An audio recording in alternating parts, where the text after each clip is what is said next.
Sir, എൻ്റെ ചോദ്യം, സാമൂഹ്യക്ഷേമ പെൻഷൻ വീടുകളിൽ എത്തിക്കുന്നത് നിലവിൽ തുടരുമോ? സാർ, ഇത് സംബന്ധിച്ച ഇപ്പോൾ ഉണ്ടായിക്കൊണ്ടിരിക്കുന്ന നടപടികൾ ഇപ്പോൾ തുടരുകയാണ്. പുതിയ നടപടിക്രമത്തിൽ എന്തെങ്കിലും മാറ്റം വേണോ എന്ന് തീരുമാനിച്ചിട്ടില്ല.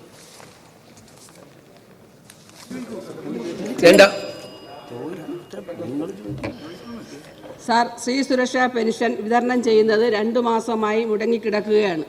ഇത് തുടരുമോ? സാർ, സ്ത്രീ സുരക്ഷാ പെൻഷൻ നമ്മൾ ഉദ്ദേശിച്ച സാമൂഹ്യക്ഷേമ പെൻഷൻ്റെ ഭാഗമായിട്ടുള്ളതല്ല. അത് പുതിയതായി കഴിഞ്ഞ സർക്കാർ ഫെബ്രുവരി മാസത്തിൽ കൊടുത്തു തുടങ്ങിയതാണ്, തിരഞ്ഞെടുപ്പിന് തൊട്ടു മുമ്പായിട്ട്. അത് സംബന്ധിച്ചൊരു തീരുമാനം ഈ സർക്കാർ എടുത്തിട്ട് അറിയിക്കും.